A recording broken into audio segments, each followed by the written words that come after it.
இன்னைக்கு பத்திரிகை நண்பர்களுக்கு தெரியாது இல்ல, தமிழகத்துல திராவிட முன்னேற்ற கழகத்தை பொறுத்தவரை 2 வேஷம் போடுறாங்க. ஒரு வேஷம் என்னன்னா அவர்கள் ஜாதிகளுக்கு எதிரி, இன்னொரு வேஷம் என்னன்னா ஜாதி கட்சிகளை வைத்து அரசியல். இதான் தமிழ்நாட்டுல திராவிட முன்னேற்ற கழகத்தினுடைய 2 முகமூடியினுடைய விஷயம். இன்னைக்கு அவங்க என்ன சொல்றாங்க, மாதிரி பெயர்கள் அந்த ஜியோல போட்டிருக்கிறாங்க. அதாவது இந்த பெயர்ல வைக்காதீங்க, மாதிரி பெயர்கள் வைங்க. அதுல கலைஞர் கருணாநிதி ஐயாவுடைய பெயர் இருக்கு, தவறு இல்லைங்கன்னா முதலமைச்சர் அவர் பேர் இருக்கணும்.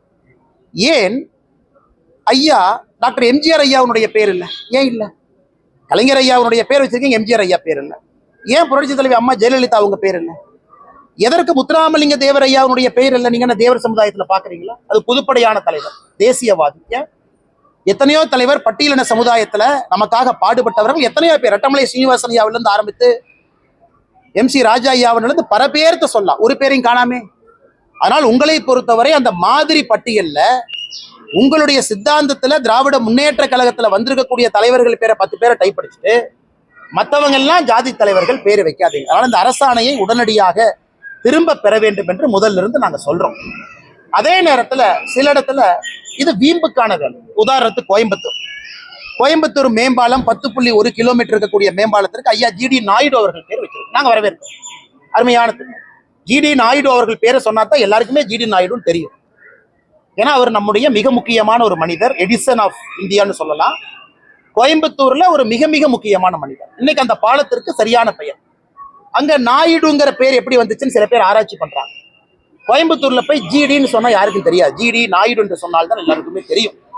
அதனால் எல்லா இடத்திலும் கூட இதெல்லாம் திமுக அவங்களுடைய பொய்னால மாட்டிக்கிட்டாங்க. பின்னாடி புனை பெயர் வைக்கக்கூடாது, ஜாதி பேர் வைக்கக்கூடாது அப்படின்னு அவங்க சொல்லி இன்னைக்கு அவங்க மாட்டிட்டு முடிக்கிறாங்க. இன்னைக்கு GD நாயுடு அவர்கள் பேர்ல நாயுடு என்கின்ற வார்த்தை எடுத்துட்டு வெறும் GDன்னு பாலத்துக்கு பேர் வைக்க முடியுமா?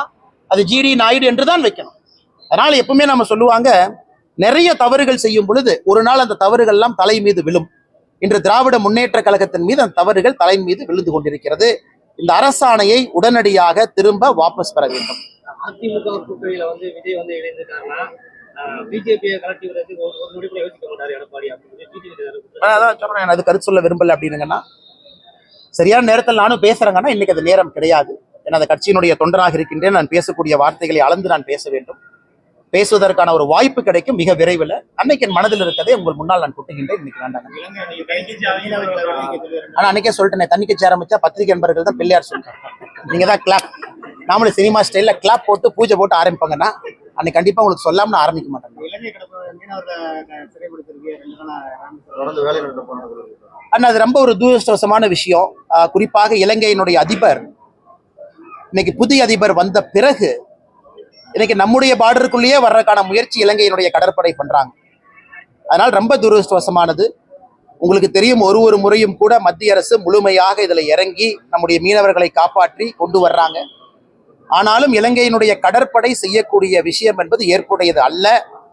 என்னை கச்சத்தீவை வைத்து அரசியல் செய்வது தமிழ்நாட்டில் யாரும் இல்லைங்க. நான் கச்சத்தீவை வைத்து அரசியல் செய்வது இலங்கை அதிபர் தான்.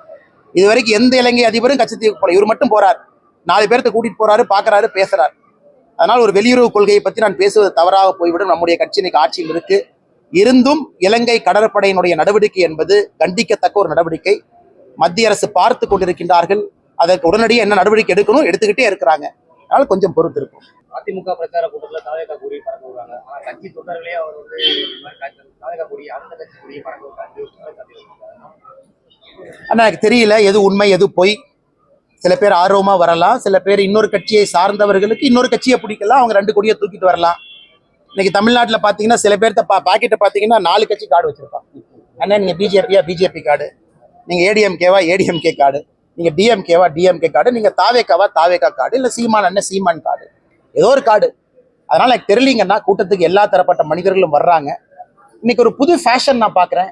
2 கட்சிகளையும் சமமான கொண்டாடுவேன் அப்படின்லாம் பாக்குறேன். அதனால நான் கருத்து சொல்ல விரும்பலீங்கன்னா, இது நல்லது கெட்டது என்பதை தாண்டி கூட்டத்துக்கு மக்கள் வர்றாங்க, பாக்குறாங்க, அப்படித்தான் பார்க்கணும் நம்ம தவிர இதை ரொம்ப ஆராய்ஞ்சு போஸ்ட்மார்ட்டம் பண்ணி யார் வந்தாங்க எதுக்கு வந்தாங்கன்னு பாக்குற அளவுக்கு தேவையில்லைன்னு நினைக்கிறேன். ஏன்னா கூட்டணியை பொறுத்தவரை சம்பந்தப்பட்ட தலைவர்கள் அறிவிக்க போறாங்க, தொண்டர்களை எப்போதுமே அறிவிக்க போவது கிடையாது. தொண்டருடைய மனநிலை இருக்கலாம். அதனால் முதலிருந்து நான் சொல்லி கொண்டு வருவது, ஒரு கூட்டணி என்றால் ஒருமித்த ஐடியாலஜி, ஒரு கருத்தியல் இருக்கணும், அல்லது ஒரு காமன் கோல் இருக்கணும். இன்னைக்கு தமிழகத்துல திமுகவை தோற்கடிக்க வேண்டும் என்பது காமன் கோல் தான். அதற்காக சித்தாந்தத்தை தாண்டி சேரலாம் சேரக்கூடாது என்பது எதுவும் இல்லை. காலம் இருக்கிறது, நேரம் இருக்கிறது, பொறுத்திருந்து பார்ப்போம். தேர்தல் ஆணையத்தில் வந்து திருடர்கள் புகுந்து விட்டார்கள் சொல்லி ஆர் ராசா வந்து ஒரு குற்றச்சாட்டு கொடுத்தாரு. அதுதான் திமுகக்குள்ள திருடர்கள் பூந்து விட்டார்கள் தொடர்ந்து நாங்க சொல்றோம். அதுக்கு ஆர் ராசா அவர்கள் ஒரு உதாரணம், அவர்களுடைய ஊழல் ஒரு உதாரணம்.